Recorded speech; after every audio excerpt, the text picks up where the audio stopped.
दिल्ली की आलीशान अपार्टमेंट में रहने वाली अंशिका शर्मा अचानक गंभीर बीमारी का शिकार हो गई। उसकी आंखें, चेहरा पीला और शरीर बिल्कुल कमजोर था।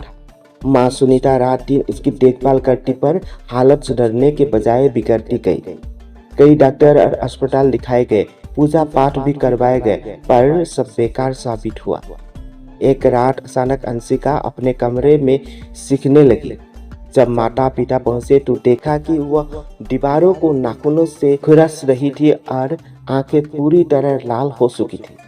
उसकी हरकतें सामान्य इंसान जैसा बिल्कुल नहीं लग रही थी।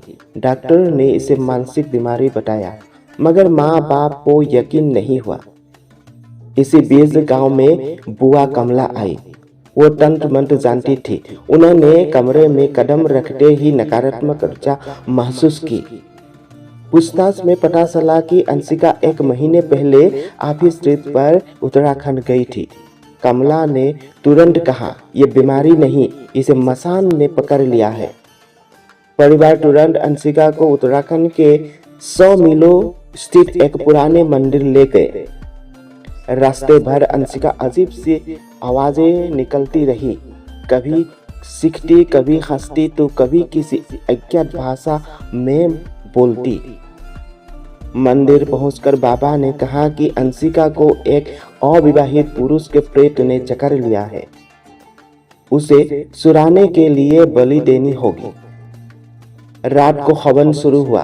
बाबा ने मंत्र पढ़े। अंशिका सीख रही थी, मगर मांस और मदिरा देखकर शांत हो गया। बाबा ने शर्त रखी, पहले इस लड़की का शरीर छोड़, तभी तुझे मांस मिलेगा। अंत प्रेत मान गया। अंशिका ने लालच में मांस खाया और अचानक बेहोश हो गई। बाबा ने जल छिड़क कर उसे होश में लाया और बताया कि अब वह सुरक्षित है।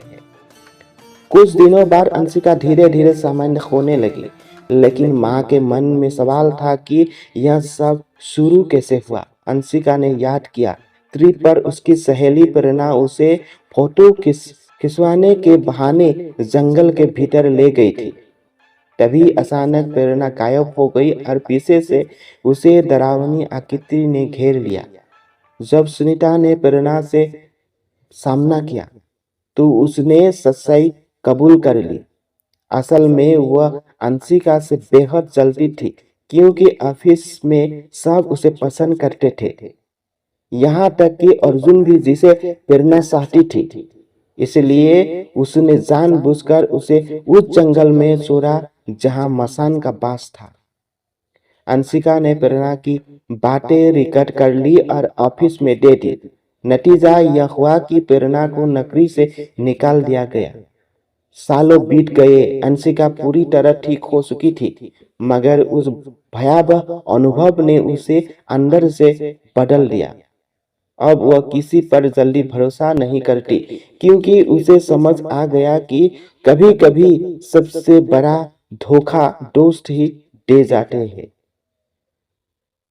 यह कहानी हमें सिखाती है कि अंधविश्वास और ईर्ष्या इंसान को किस हद तक ले जा सकती है, और यह भी किसी असली डर आत्माओं से ज्यादा इंसानों की नफरत में छुपा होता है। तो प्यारे दोस्तों, ये कहानी आपको कैसा लगा कमेंट करके बताइए, और वीडियो अगर आपको अच्छा लगा है तो वीडियो को लाइक करके चैनल को भी सब्सक्राइब कर लीजिए।